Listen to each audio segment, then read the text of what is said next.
A very good morning to all of you. तो अपनी जो साइंस की प्रीवियस क्लास थी अपन डिस्कस कर रहे थे वहां पे covalent bonding in non metals है ना. बॉन्डिंग इन नॉन मेटल्स कह सकते हैं. And we know that in non metal या in between the non metal and non metal the bond is present is known as covalent bond ना. And covalent bond को classify करा था अपने single bond, double bond and triple bond. और अपने देखा that how the single bond is form, double bond is form and triple bond is. अब ये सारा अपन क्यों डिस्कस कर रहे हैं? ये सिंगल बॉन्ड का, डबल बॉन्ड का, ट्रिपल बॉन्ड का फॉर्मेशन कैसे होता है, how to write the Lewis dot structure, how to represent the formation of bond, formation of covalent bond, ये सारा क्यों डिस्कस करते हैं? बिकॉज जो अपना चैप्टर है, अपना चैप्टर कौन सा था? फोर्थ. कौन सा है ये? Carbon and its compound. Carbon and its compound. And all the compounds of carbon are covalent in nature. Because the nature of compounds of carbon is covalent, तो अपन को डिस्कस करना पड़ा कि what is the covalent bond और कैसे covalent bond का formation. Okay, ये सब अपन डिस्कस कर चुके हैं. ठीक है, अब अपन इस चैप्टर में आगे क्या देखेंगे कि दैट कार्बन में कोवेलेंट बॉन्ड का ही फॉर्मेशन क्यों होता है. कार्बन में आयोनिक बॉन्ड का फॉर्मेशन क्यों नहीं होता? कार्बन जो है वो इलेक्ट्रॉन लूज क्यों नहीं कर सकता या इलेक्ट्रॉन गेन क्यों नहीं कर सकता जब ये बॉन्ड का फॉर्मेशन करता है? क्या रीजन है तो वो देख लेते हैं अपन, है ना. कार्बन की बात करते हैं. कार्बन कार्बन का जो सिंबल है वो अपने पास कितना होता है कि सर क्या होता है? C. इसका एटॉमिक नंबर कितना होता है? 6. और इसका मास नंबर कितना होता है? 12. और इसको रिप्रेजेंट कैसे करते हैं? 6C12. ऐसा नहीं कि 12 ही होता है, 13 भी होता है, 14 भी होता है. बट नेचर में जो अबंडेंस है या नेचर में जो परसेंटेज है वो 12 की ज्यादा है. यानी कि 6C12 जो है वो नेचर में सबसे ज्यादा अमाउंट में प्रेजेंट होता है. इस कारण अपन क्या देखते हैं कि कार्बन का मास नंबर 12. 13 भी होता है, 14 भी होता है, वो क्या होता है? आइसोटोप्स होते हैं. What is the meaning of isotope sir? Isotope का मीनिंग क्या रहता है कि जिसका मास नंबर डिफरेंट हो और एटॉमिक नंबर जो है वो सेम हो, आर नोन एज आइसोटोप, है ना. तो 6C12, 6 is the atomic number of carbon. 6 is the atomic number of carbon atom and 12 is the mass number of carbon atom. Mass number. But bonding के लिए तो अपने को क्या चाहिए कि कौन से बॉन्ड का फॉर्मेशन होता है? उसके लिए तो नंबर ऑफ इलेक्ट्रॉन चाहिए. और अपने को पता है in any neutral atom total number of electrons are always equal to the number of proton and atomic number, है ना. एटॉमिक नंबर के इक्वल होता है. तो कार्बन का नंबर ऑफ इलेक्ट्रॉन्स कितने हैं कार्बन में? कि sir number of electrons carbon में है 6. तो कॉन्फ़िगरेशन क्या होगा सर कार्बन का? कार्बन का कॉन्फ़िगरेशन होगा 2,4. And according to octet rule, each and every element must have 8 electrons in their valence cell. कितने इलेक्ट्रॉन होना चाहिए बच्चों? 8 वैलेंस सेल में ना. वैलेंस सेल कौन सी है आपके पास? ये वाली वैलेंस सेल जिसमें अभी कितने इलेक्ट्रॉन है? 4. यानी कि इनर्ट गैस कॉन्फ़िगरेशन अटेंड करना है. कि सर आपने जैसे अगर लिथियम की बात करें तो लिथियम में आपके पास एटॉमिक नंबर 3 होता है, कॉन्फ़िगरेशन 2 और 1 होता है. तो लिथियम के लिए अपन Li+ लिख दें तो कॉन्फ़िगरेशन कितना हो गया? 2. और ये 2 कॉन्फ़िगरेशन कौन सा है? कि सर हीलियम का कॉन्फ़िगरेशन है and helium is an inert gas. तो ऐसा सर कार्बन में भी कर सकते हैं कि कार्बन अपने 4 इलेक्ट्रॉन क्या कर दें? लूज कर दें. और 4 इलेक्ट्रॉन लूज करके कार्बन क्या हो जाए आपके पास? +4. वैलेंसी कितनी हो जाए कार्बन की? +4. या सर कार्बन जो है वो 4 इलेक्ट्रॉन गेन कर ले. अभी वैलेंस सेल में कितने हैं? कि सर 4 है. 4 इलेक्ट्रॉन और गेन करेगा तो क्या हो जाएगी उसकी वैलेंसी? -4. तो सर ऐसे भी हो सकता है ना कि आपने हमें ये बताया है कि जैसे NaCl है तो NaCl में आपके पास 2 टाइप के आयन होते हैं. एक Na+ होता है और एक Cl- होता है. Na+ जो है उसका फॉर्मेशन होता है कि Na जब एक इलेक्ट्रॉन लूज कर देता है तो किसका फॉर्मेशन होगा? Na+ का. और Cl जब है वो एक इलेक्ट्रॉन गेन कर लेता है तो किसका फॉर्मेशन होता है? Cl- का. तो क्या सर ऐसा कार्बन भी कर सकता है? अपने 4 इलेक्ट्रॉन लूज कर दे. 4 इलेक्ट्रॉन लूज कर देगा तो +4 वैलेंसी हो जाएगी. वैलेंस शेल में 2 इलेक्ट्रॉन्स हो जाएंगे और 2 इलेक्ट्रॉन्स हीलियम में प्रेजेंट होते हैं और helium is an inert gas. Means indirectly ये क्या करेगा, इनर गैस कॉन्फ़िगरेशन अटेन कर लेगा बाय लूजिंग 4 इलेक्ट्रॉन। या सर ये 4 इलेक्ट्रॉन गेन कर ले, इलेक्ट्रॉन गेन कर लेगा तो इसके वैलेंस सेल में अभी कितने इलेक्ट्रॉन है कि सर 4 है, 4 इलेक्ट्रॉन गेन करेगा तो वैलेंस सेल में कितने इलेक्ट्रॉन हो जाएंगे 8 और इसकी वैलेंस हो जाएगी -4। बट ऐसा नहीं होता है, ना तो ये इलेक्ट्रॉन गेन कर सकता है और ना ही ये इलेक्ट्रॉन लूज कर सकता है। कि सर क्या रीजन है कि ये इलेक्ट्रॉन गेन भी नहीं कर सकता और इलेक्ट्रॉन लूज भी नहीं कर सकता? तो आइए रीजन की बात करते हैं कि क्या रीजन रहता है कि भाई कार्बन डू नॉट गेन और लूज देयर इलेक्ट्रॉन, ना तो इलेक्ट्रॉन गेन करेगा ना इलेक्ट्रॉन लूज करेगा। What is the main reason behind this, तो उसकी भी अपन बात करें। बच्चों दिमाग में कंसेप्ट क्लियर होना चाहिए कि क्यों एक एलिमेंट इलेक्ट्रॉन गेन करता है, क्यों लूज करता है और क्यों ही वो इलेक्ट्रॉन शेयरिंग करता है। क्या प्रॉब्लम हो जाती है कि उसको इलेक्ट्रॉन शेयर करने पड़ते हैं कि वो लूज और गेन नहीं कर सकता? तो उसके कुछ ना कुछ रीजन, बॉन्ड फॉर्मेशन होता है दो एलिमेंट के बीच में, तो उसके पीछे कुछ ना कुछ रीजन होता है। अब अपन कार्बन की बात करें, मैंने कहा कार्बन के एटम की स्ट्रक्चर बना दीजिए एक बार, तो आप कहोगे कि सर ये रहा न्यूक्लियस, ये रही इसकी फर्स्ट शेल, ये रही इसकी सेकंड शेल। फर्स्ट शेल में कितने इलेक्ट्रॉन के सर 2, सेकंड शेल में कितने इलेक्ट्रॉन के सर 4। आपने कहा पहली कंडीशन क्या थी कि कार्बन अपने 4 इलेक्ट्रॉन लूज कर दे और लूज करके इसके ऊपर चार्ज कितना आ जाएगा +4। कि सर ये क्यों नहीं हो सकता? देखो रीजन क्या है, कार्बन का साइज होता है स्मॉल, छोटा साइज होता है कार्बन। तो जो ये न्यूक्लियस है ना, न्यूक्लियस में अपने को क्या पता है क्या क्या प्रेजेंट होता है, एक तो न्यूट्रॉन होगा और एक क्या होगा आपके पास प्रोटॉन। अब न्यूट्रॉन पे तो चार्ज कितना होता है बच्चों 0, न्यूट्रॉन पे कितना चार्ज होता है 0, प्रोटॉन पे कितना चार्ज होता है +1।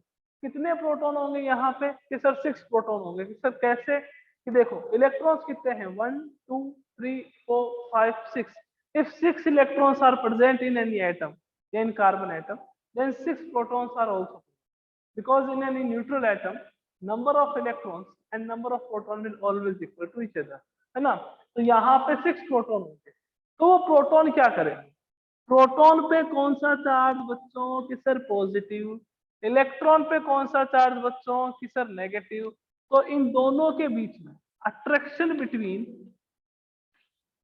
Due to a strong attraction force या attraction between electrons and nucleus of carbon atom, nucleus of carbon atom, carbon cannot lose its 4 electrons। ये अपने 4 इलेक्ट्रॉन को लूज नहीं कर सकता बिकॉज इसका जो न्यूक्लियस है वो इसके इलेक्ट्रॉन को स्ट्रांगली अट्रैक्ट करता है, अट्रैक्शन फोर्स बहुत स्ट्रांग होता है और due to this attraction force carbon do not lose its 4 electrons. अब 4 इलेक्ट्रॉन लूज नहीं करेगा तो C+4 तो शो करेगा नहीं, बिकॉज इलेक्ट्रॉन लूज करता तो C+4 होता, लूज कर ही नहीं सकता बिकॉज यहाँ पे अट्रैक्शन फोर्स ज्यादा है। अट्रैक्शन फोर्स ज्यादा है तो इलेक्ट्रॉन बाहर नहीं निकलेंगे, इलेक्ट्रॉन बाहर नहीं निकलेंगे तो +4 वैलेंसी शो नहीं करेगा। कि चलो सर ये तो समझ आ गया कि +4 क्यों नहीं शो करता, -4 क्यों नहीं कर सकता ये भी बता दीजिए। आइए देखते, मैंने कहा स्ट्रक्चर बना लो इसकी। ये आपके पास सर न्यूक्लियस आ गए, ये फर्स्ट शेल आ गई, अभी सेकंड शेल आ गई। यहाँ पे कितने इलेक्ट्रॉन, यहाँ पे कितने 1 2 3 4 4 ही 4 इलेक्ट्रॉन्स। अब मैंने कहा अगर आप इसको 4 इलेक्ट्रॉन देते हो, 4 इलेक्ट्रॉन साथ में दे, 4 इलेक्ट्रॉन आपने दे दिए कि सर कार्बन को 4 इलेक्ट्रॉन दे दो, कार्बन जो है वो -4 वैलेंसी शो कर देगा और -4 वैलेंसी भी शो कर देगा और इसकी ऑक्टेट भी कंप्लीट हो जाएगा। बट बच्चों ऐसा भी पॉसिबल नहीं होता। क्यों नहीं होता? उसका रीजन क्या है? देखो कार्बन के न्यूक्लियस में कितने प्रोटॉन प्रेजेंट है 6 प्रोटॉन। तो कार्बन के न्यूक्लियस की इतनी कैपेसिटी नहीं है कि वो 4 और इलेक्ट्रॉन को झेले, कि आपने 4 और इलेक्ट्रॉन दे दिए इस पे अच्छे से अट्रैक्शन फोर्स लगा, इतनी कैपेसिटी कार्बन के न्यूक्लियस की नहीं होती है बिकॉज कार्बन के न्यूक्लियस में कितने इलेक्ट्रॉन्स प्रेजेंट होते हैं 6 इलेक्ट्रॉन। तो रीजन क्या रहेगा दोनों का, due to the small size. Carbon ना तो +4 वैलेंसी शो करेगा ना -4 वैलेंसी शो करेगा, स्मॉल साइज है तो +4 शो क्यों नहीं करेगा? बिकॉज स्मॉल साइज है, तो जो वैलेंस शेल के इलेक्ट्रॉन्स है उनके बीच में और न्यूक्लियस के बीच में जो अट्रैक्शन फोर्स है वो बहुत स्ट्रॉन्ग होगा। अट्रैक्शन फोर्स स्ट्रॉन्ग होगा तो इलेक्ट्रॉन बाहर नहीं निकलेंगे, तो +4 वैलेंसी शो नहीं करेगा। कि सर दूसरे में कैसे बताओगे? इसमें स्मॉल साइज है, स्मॉल साइज है और कार्बन के न्यूक्लियस में कितने प्रोटॉन है आपके पास? 6 प्रोटॉन। तो अगर आप ये 6 प्रोटॉन पहले किस पे अट्रैक्शन लगा रहे थे? 6 इलेक्ट्रॉन्स, इतना तो सफिशियंट है। बट आप क्या कर रहे हो? एक्स्ट्रा 4 इलेक्ट्रॉन्स और दे रहे हो। अब एक्स्ट्रा 4 इलेक्ट्रॉन्स और दोगे तो कार्बन के न्यूक्लियस की इतनी स्ट्रेंथ नहीं होगी कि वो 4 और इलेक्ट्रॉन को अट्रैक्ट करे। तो इसके कारण वो क्या करता है? -4 वैलेंसी भी शो नहीं करता है। अब सर ये +4 भी शो नहीं कर रहा, -4 भी शो नहीं कर रहा, तो अपना ऑक्टेट कैसे कंप्लीट करेगा? तो अपना ऑक्टेट कंप्लीट करने के लिए ये क्या करता है? Sharing of electron, sharing of electron. और इलेक्ट्रॉन की शेयरिंग से जो बॉन्ड का फॉर्मेशन होता है उस बॉन्ड को अपन क्या कहते हैं? Known as covalent bond. तो मींस कार्बन के जितने भी कंपाउंड्स होंगे उसमें हमेशा कौन सा बॉन्ड आएगा? कोवेलेंट बॉन्ड आएगा। बिकॉज कार्बन जो है ना तो +4 वैलेंसी शो करता है ना -4 वैलेंसी शो करता है। ये ओनली एंड ओनली क्या करेगा? इलेक्ट्रॉन की शेयरिंग करेगा। और by the sharing of electrons कौन से बॉन्ड का फॉर्मेशन होता है? कोवेलेंट बॉन्ड का फॉर्मेशन होता है। अब किसी के मन में ये सवाल आएगा कि सर एक एटम है फ्लोरीन, वो तो फिर इलेक्ट्रॉन गेन करता है ना। तो बेटा फ्लोरीन जो है उसके इलेक्ट्रॉन गेन करने के 2 रीजन। सर कौन कौन? कि सर नॉन मेटल तो कार्बन भी है, नॉन मेटल तो फ्लोरीन भी है। कार्बन नॉन मेटल है बट ये इलेक्ट्रॉन गेन नहीं करता, नेगेटिव वैलेंसी शो नहीं करता। बट फ्लोरीन जो है वो इलेक्ट्रॉन गेन करता है। तो फ्लोरीन जो है वो बच्चों हाईली इलेक्ट्रोनेगेटिव एलिमेंट। फ्लोरीन को ओनली 1 इलेक्ट्रॉन की रिक्वायरमेंट है जिससे वो अपना ऑक्टेट कंप्लीट कर सकता है। इसके कारण से वो एक इलेक्ट्रॉन क्या करता है? गेन। ओके, तो फ्लोराइड आयन का फॉर्मेशन करता है। समझ आई बात? तो कार्बन हमेशा क्या करेगा? अपने कंपाउंड के साथ जब भी बॉन्ड का फॉर्मेशन करेगा तो इलेक्ट्रॉन की शेयरिंग करेगा। और इलेक्ट्रॉन की शेयरिंग करेगा तो कौन से बॉन्ड कहेंगे? उसे कोवेलेंट बॉन्ड। अब कईयों के मन में आगे सर बॉन्ड का फॉर्मेशन करना ही, बॉन्ड का फॉर्मेशन हर एक एलिमेंट करता है टू गेट स्टेबिलिटी। अगर बॉन्ड का फॉर्मेशन करेगा तभी स्टेबिलिटी मिलेगी, अदरवाइज स्टेबिलिटी नहीं मिलेगी।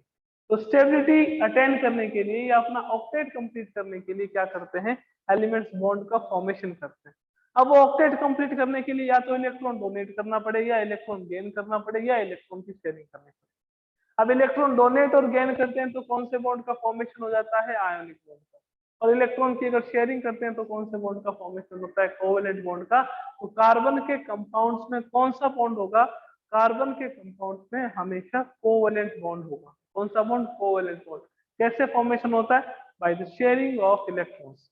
ऑक्टेट कंप्लीट करने के लिए एलिमेंट्स जो हैं वो इलेक्ट्रॉन की शेयरिंग करते हैं। ओके बच्चों?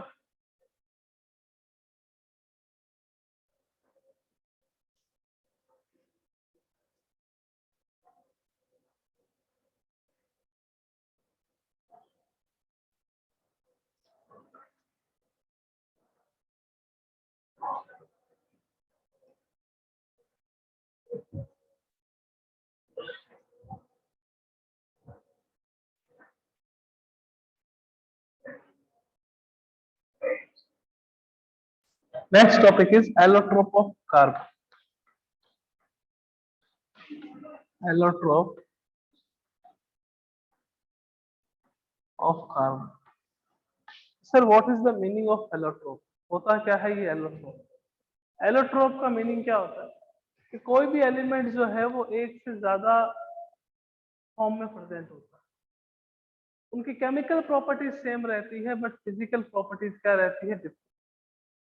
The elements can be present in the more than 2 or 3 form, and the chemical properties of all the form are similar, but chemical physical properties are different. तो physical property different हो, chemical property same हो, ऐसे substance को अपन क्या कहते हैं? Allotrope कहते हैं। और इस फिनोमिना को अपन क्या कहते हैं? एलोट्रोपिक कहते हैं। तो एलोट्रोप्स का मीनिंग क्या हो गया?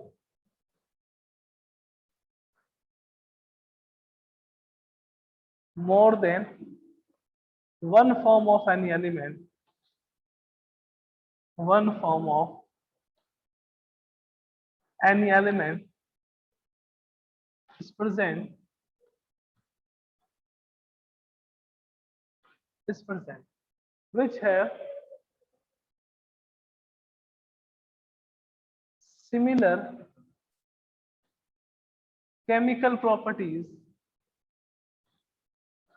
and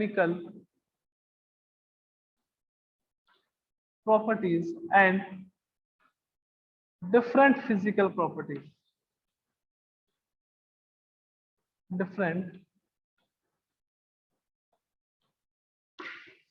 properties are known as allotropes. Means अपन यूं कह सकते हैं कि that substance which have similar chemical properties and different physical properties are known as allotropes and the phenomena is known as allotropy. इस फिनोमिना को अपन क्या कहते हैं? एलोट्रोपी कहते हैं। अब एलोट्रोप की बात करें, कार्बन के एलोट्रोप की बात करें, तो कार्बन के जो एलोट्रोप हैं वो दो टाइप के होते हैं। कौन कौन से? तो देखो, एक तो होते हैं क्रिस्टलाइन और एक होते हैं एमोर्फस। एक होते हैं क्रिस्टलाइन और एक होते हैं amorphous. Sir what is the meaning of crystalline and what is the meaning of amorphous? Crystalline का मीनिंग क्या होता है? ये दोनों ही सॉलिड के टाइप होते हैं। क्रिस्टलाइन सॉलिड होता है, एमोर्फस सॉलिड। आपकी जो मेटल्स हैं वो क्रिस्टलाइन सॉलिड है, जो आपके पास ग्लास है वो एमोर्फस सॉलिड है। Sir what is the main meaning of crystalline और एमोर्फस सॉलिड? क्रिस्टलाइन सॉलिड क्या होता है? देखो, that solid in which a regular arrangement of constituent particles is present known as crystalline solid। Means जो पूरा solid है या जो पूरी सॉलिड की स्ट्रक्चर है उसमें जो कॉन्स्टिट्यूएंट पार्टिकल्स हैं, मीन्स जिससे मिलकर सॉलिड का फॉर्मेशन हुआ है, तो वो आपके पास एक उनकी एक ज्योमेट्री जो है वो रेगुलर ज्योमेट्री, एक डिफाइनाइट ज्योमेट्रिक पैटर्न हो, एक अरेंजमेंट जो है पार्टिकल का वो थ्रू आउट द क्रिस्टल आपके पास से सेम रहे, उस टाइप के सॉलिड को अपन कौन से सॉलिड कहते हैं? क्रिस्टलाइन सॉलिड कहते हैं। That type of solids are known as crystalline solid. तो जो कार्बन के जो एलोट्रोप है उसकी दो फॉर्म है, first is crystalline, second is amorphous. Crystalline का मीनिंग बता दिया, दैट एक regular arrangement is present of the constituent particles, उस टाइप के अरेंजमेंट को या उस टाइप के सॉलिड को अपन क्या कहते हैं? Crystalline solid. Second is amorphous solid. What is the meaning of amorphous solid? That a regular arrangement of particles is not present, then that solid are known as amorphous solid। तो crystalline solid में तो क्या रहता है? Regular arrangement. Sir कैसे? मैंने कहा बच्चों जो NaCl है वो एक क्रिस्टलाइन सॉलिड है। कि सर कैसे है? मैंने कहा बच्चों इसमें कौन कौन से आयन है कि Na प्लस है, Cl माइनस है, Na प्लस है, Cl माइनस है, Na प्लस है, Cl माइनस है, Na प्लस है, Cl माइनस है, यही तो प्रेजेंट है यहाँ पे। तो इनका एक रेगुलर अरेंजमेंट रहता है कि कैसे ये अरेंज है पूरे मॉलिक्यूल में, है ना? तो इस टाइप के सॉलिड को अपन क्या कहते हैं? Crystalline solid. एमोर्फस सॉलिड का कोई एक रेगुलर अरेंजमेंट नहीं होता, एक इरेगुलर अरेंजमेंट अगर प्रेजेंट हो तो उस टाइप के सॉलिड को अपन कौन सा सॉलिड कहते हैं? Amorphous solid. तो एक तो आपके पास होता है क्रिस्टलाइन, सेकंड आपके पास कौन सा होता है? एमोर्फस। अब क्रिस्टलाइन में भी तीन एलोट्रोप आते हैं इसके कार्बन के, कौन कौन से? देखो, फर्स्ट आता है अपने पास डायमंड, सेकंड आता है अपने पास ग्रेफाइट, और थर्ड आता है अपने पास फ्लोरीन। पूरा नाम है इसका बकमिस्टर फ्लोरीन, है ना? ये आपके पास क्रिस्टलाइन फॉर्म ऑफ या crystalline allotrope of carbon. Amorphous कौन से हो गए?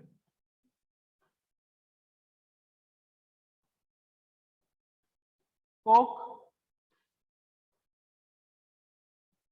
कोल, ये आपके पास कौन से होते हैं? Amorphous allotrope. इसमें एक रेगुलर अरेंजमेंट नहीं होता है पार्टिकल्स का, कॉन्स्टिट्यूएंट पार्टिकल्स का इरेगुलर अरेंजमेंट अगर प्रेजेंट हो तो उसको अपन एमोर्फस कहते हैं। अगर रेगुलर अरेंजमेंट प्रेजेंट हो तो उसको अपन क्रिस्टलाइन कहते हैं। और अपने सिलेबस में अपने को किसके बारे में डिस्कस करना है? डायमंड के बारे में, ग्रेफाइट के बारे में और फ्लोरीन के बारे में। डायमंड, ग्रेफाइट और फ्लोरीन, है ना?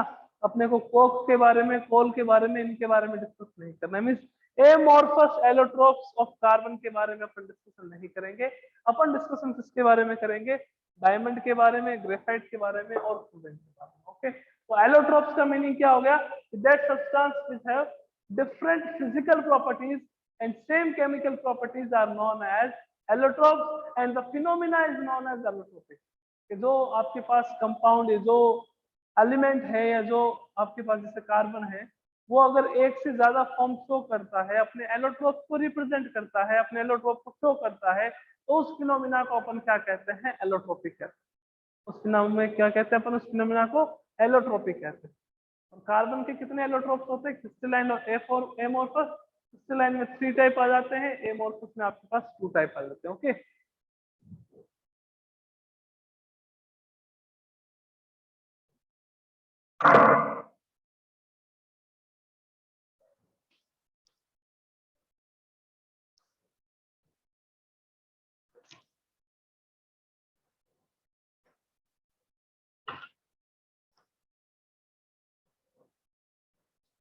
देखो एलोट्रोप हैं कार्बन के, 2 टाइप के होंगे। कौन कौन से? एक आपके पास क्रिस्टलाइन और एक आपके पास कौन से आ जाते हैं? एमोर्फस।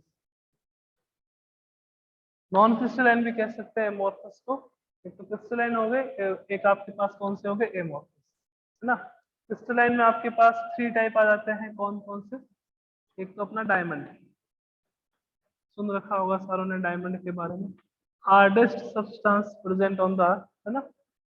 और दूसरा अपने पास कौन सा आ जाता है? ग्रेफाइट। ग्रेफाइट एक ही नॉन मेटल है जो क्या कर सकती है? इलेक्ट्रिसिटी का कंडक्शन कर सकती है। क्यों करती है अपन डिस्कस करेंगे इसके बारे में भी, है ना। ग्रेफाइट। और तीसरा आपके पास फ्लोरीन। फ्लोरीन, बकमिस्टर फ्लोरीन एक फुटबॉल लाइक स्ट्रक्चर होती है ना। इसमें कम से कम 60 कार्बन एटम्स होते हैं। 60 कार्बन से 70 कार्बन एटम वाला फ्लोरीन जो है वो सबसे ज्यादा स्टेबल होता है।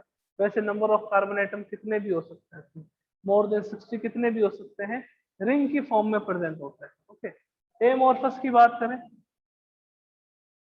एमोर्फस में आपके पास क्या आता है? कोक आ जाता है। वो कोको कोला वाला कोक नहीं है, कोक कार्बन की फॉर्म को कहते हैं ना। और एक आपके पास कोल आ जाता है। ये 2 टाइप के एमोर्फस होते हैं। दोनों की डेफिनेशन शायद क्लियर है। क्रिस्टलाइन का मीनिंग हो गया रेगुलर अरेंजमेंट ऑफ, क्रिस्टलाइन तो मैंने प्रीवियस चैप्टर में भी आपसे डिस्कस करा था, regular arrangement of constituent particles.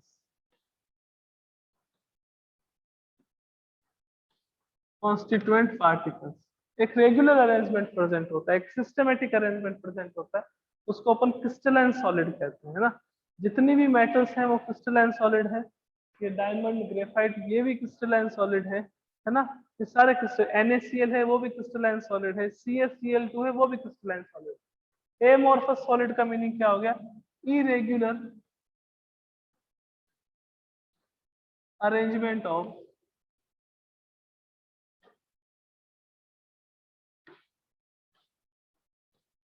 Constituent particle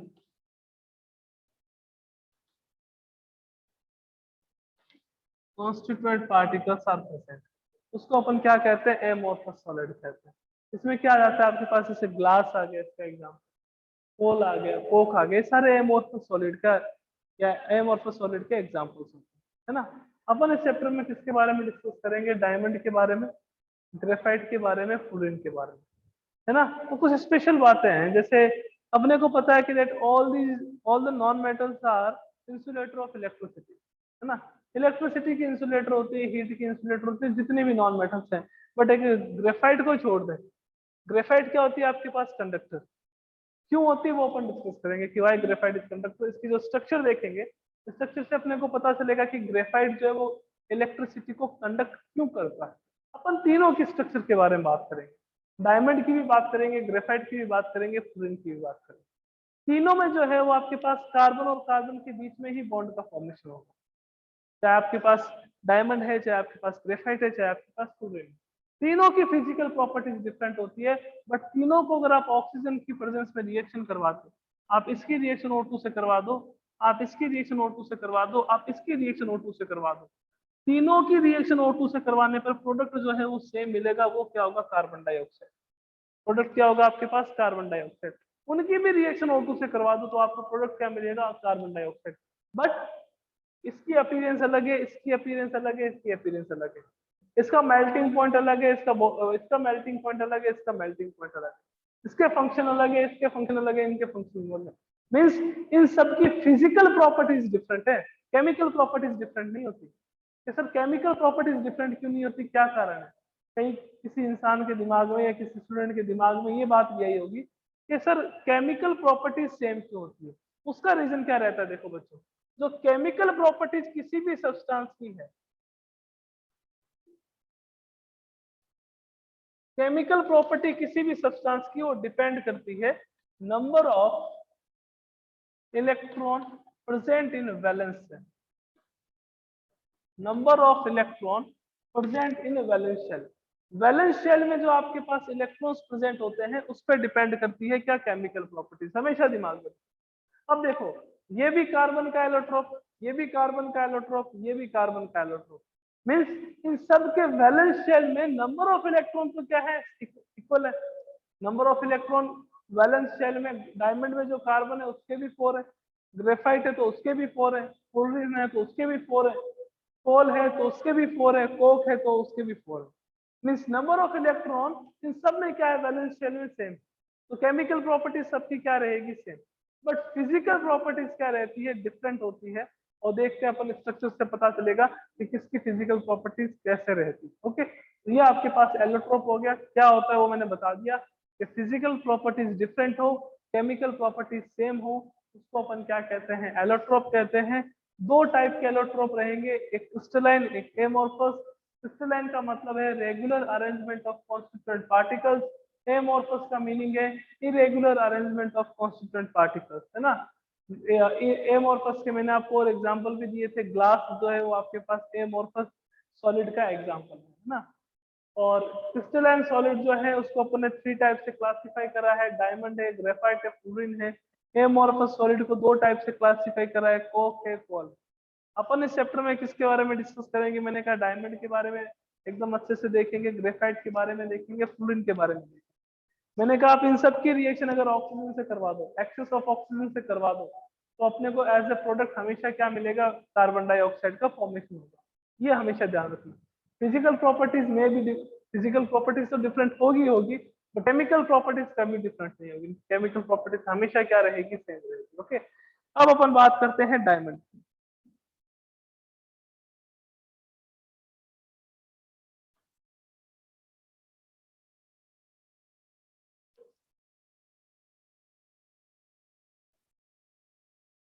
अब कुछ जने कहेंगे सर डायमंड भी तो लस्टर होता है, वो शाइनिंग सरफेस देता है। तो डायमंड जो वो शाइनिंग सरफेस देता है वहां लाइट का रिफ्लेक्शन होता है ना। लाइट के रिफ्लेक्शन से आपको क्या दिखाई देता है, डायमंड जो है वो शाइनिंग करता हुआ दिखाई देता है। डायमंड की खुद की कुछ शाइन नहीं होती है ना।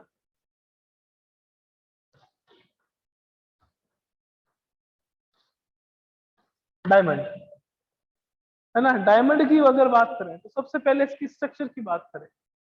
स्ट्रक्चर की कैसी रहेगी वो देखते हैं अपन। डायमंड में क्या रहता है कि कार्बन कार्बन एटम जो है वो टेट्राहेड्रली बॉन्ड का फॉर्मेशन करते हैं एक दूसरे के साथ। जैसे ये कार्बन है, यहाँ पे एक और कार्बन है,